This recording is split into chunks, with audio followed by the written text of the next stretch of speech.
मलिर सऊदाबाद के रिहायशी और दुकानदार हुकूमत सिंध की इलाके में अदम तवज्जा की बिना पर नाला हैं। मलिर सऊदाबाद के रिहायशियों का कहना था कि मलिर हाल्ट को खोखरा पार से मिलाने वाली बेगम खुर्शीद रोड की खस्ता हाली आवाम के लिए मुश्किलात का सबब बनी हुई है। शाहराह पर ट्रैफिक हादसात रोज का मामूल हैं, जबकि सीवरेज और पानी की लाइनें टूट फूट का शिकार होने के बाइस सड़कों पर पीने और सीवरेज का पानी जमा रहता है। गंदगी और गलाजत के ढेर कारोबार पर बुरी तरह असरअंदाज हो रहे हैं। इलाका मकीनों का कहना था कि सूबाई हुकूमत ने वफाकी हुकूमत गिराने के लिए अवामी लॉन्ग मार्च तो शुरू किया है, लेकिन अफसोस इस बात का है कि सूबाई हुकूमत ने कराची की फलाह बहबूद और खुशहाली के लिए क्या इकदामात किए। यहाँ पे तकरीबन 2 साल से जो है वो गंदा पानी और सीवरेज का पानी और मीठा पानी जो घरों में सप्लाई होता है वो बिल्कुल बहता रहता है और कोई सुनवाई नहीं होती। हमारी कंप्लेन होती है अरबाब इख्तियार को, हमने कई दफ़ा कंप्लेंट्स की गई हैं,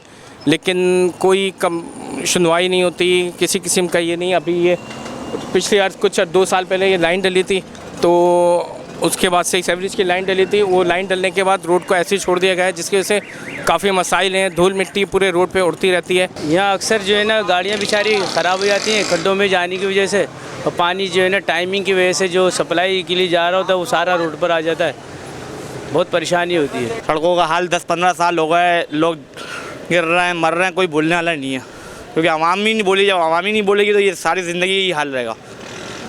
आवाम जब तक खड़ी नहीं होगी, सारे पाकिस्तान का यही हाल है। अब इसके लिए हम जब तक खुद मेहनत नहीं करेंगे, बाहर नहीं निकलेंगे, तो ये सारी ज़िंदगी हमारा ये हाल हमने देखना ही रहेगा। शहर कायद की आवाम को बेयारो मददगार छोड़ दिया गया है। टूटी फूटी सड़कें, जगह जगह कचरे के ढेर, उबलते हुए गटर, लगता है जैसे कराची का मुकद्दर बनकर रह गए हैं। कराची शहर का कोई इलाका ऐसा नहीं रहा जहां मसले मसाइल ना हो। कराची पर तमाम सियासी जमातें अपना अपना हक तो जताती हैं, लेकिन शहर की आवाम का कोई दुख दर्द सुनने को तैयार नहीं। कैमरामैन आमिर काज़मी के साथ अजहर जैदी, सच्चल न्यूज़, कराची।